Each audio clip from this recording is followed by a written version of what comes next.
আল্লাহ তাআলা নিজে কোরআনের মধ্যে বলেছেন যে আমি কোরআন নাজিল করেছি, আমি দাড়িপাল্লাও নাজিল করেছি। ওয়ানজালনা মাহুমুল কিতাব ওয়াল মিজান, মিজান অর্থই দাড়িপাল্লা। কিয়ামতের ময়দানে থাকবে এক দাড়িপাল্লা, আর আল্লাহ বলেন আমি নিজে দাড়িপাল্লা নাজিল করেছি। তো দাড়িপাল্লা দিয়ে যেভাবে মাপা হয়, আমরাও ইনশাআল্লাহ আগামীতে প্রতিটি জিনিস মেপে মেপে এভাবে সিদ্ধান্ত নিব ইনশাআল্লাহ। দাড়িপাল্লা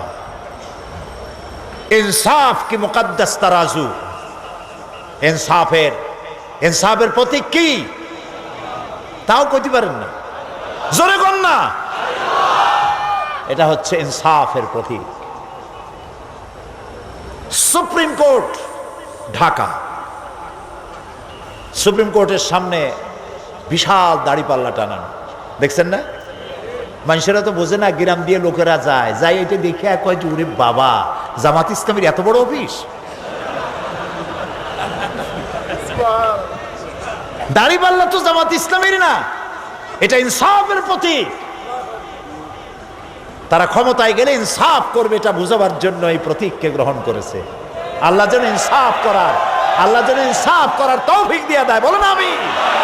আশা করি সম্পূর্ণ আলোচনাটি দেখে আপনারা বুঝতে পেরেছেন যে এখানে আসলে কোনো বিতর্ক নেই, কিন্তু মাজার পূজারী এবং জাহাজ ব্যবসায়ী এবং এক শ্রেণীর পীর, ভণ্ড পীর, যারা ইসলামের ক্ষতি করতে চায়, ইসলামের নাম ব্যবহার করে, শুধু তাদের গায়েই জ্বালা যন্ত্রণা শুরু হয়েছে।